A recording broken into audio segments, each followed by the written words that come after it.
Hai guys, selamat malam. Malam ini kita akan membaca Kisah Para Rasul 14 dari TB2 dan ini masih merupakan bagian dari perikop ke Ikonium, Listra, dan Derbe. Yuk kita baca Kisah Para Rasul 14 ayat 1. Di Ikonium pun kedua rasul itu masuk ke rumah ibadat orang Yahudi, lalu berbicara sedemikian rupa sehingga sejumlah besar orang menjadi percaya, baik orang Yahudi maupun orang Yunani. Namun, orang-orang Yahudi yang menolak pemberitaan mereka menghasut orang-orang bukan Yahudi dan membuat mereka gusar terhadap saudara-saudara seiman itu.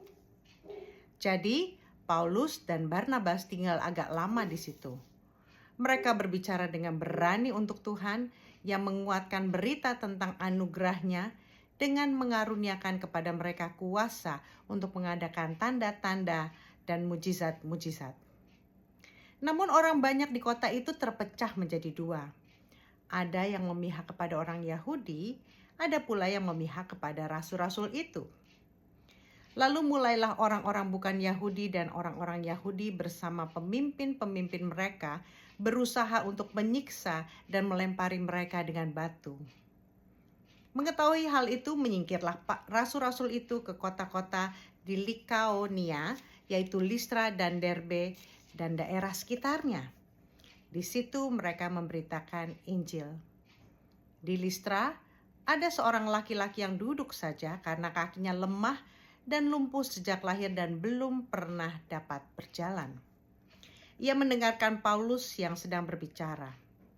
Paulus menatap dia dan melihat bahwa ia beriman untuk dapat disembuhkan. Kata Paulus dengan suara nyaring, "Berdirilah tegak." Orang itu pun melompat berdiri, lalu mulai berjalan. Ketika orang banyak melihat apa yang telah diperbuat Paulus, mereka itu berteriak dalam bahasa Likaonia, "Ilah-ilah telah turun ke tengah-tengah kita dalam rupa manusia." Barnabas mereka sebut Zeus, dan Paulus mereka sebut Hermes karena dialah yang berbicara.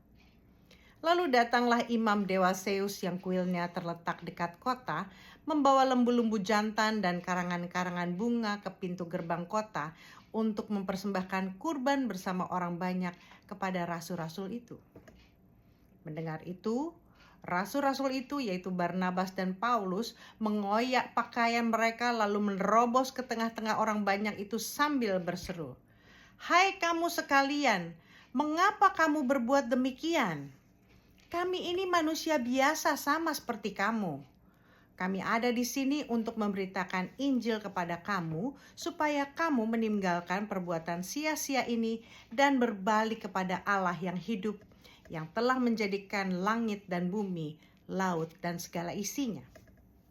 Pada zaman yang lampau Allah membiarkan semua bangsa menuruti jalannya masing-masing. Namun ia bukan tidak menyatakan dirinya dengan berbagai-bagai perbuatan baik, yaitu dengan memberikan hujan dari langit dan musim-musim subur bagi kamu. Ia memuaskan hatimu dengan makanan dan kegembiraan."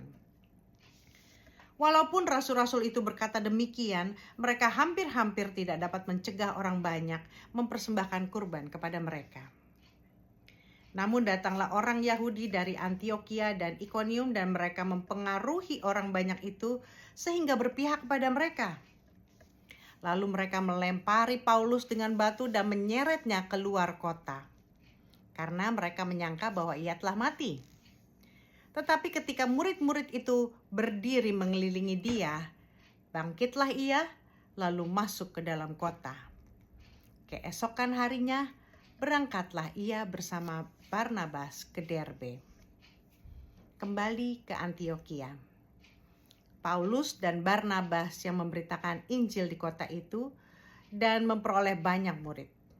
Lalu kembalilah mereka ke Listra, Ikonium, dan Antiokhia.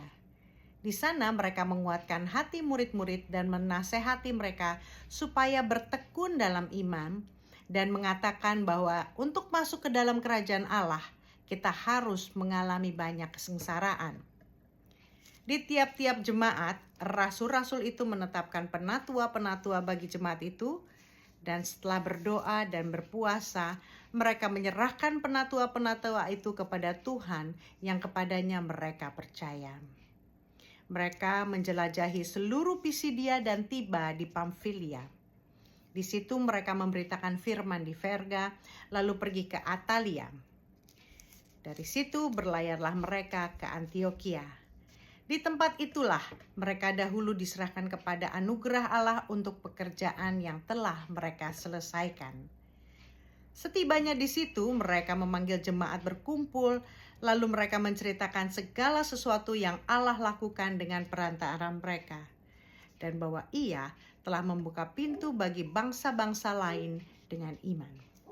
Di situ mereka lama tinggal bersama murid-murid itu. Selamat malam.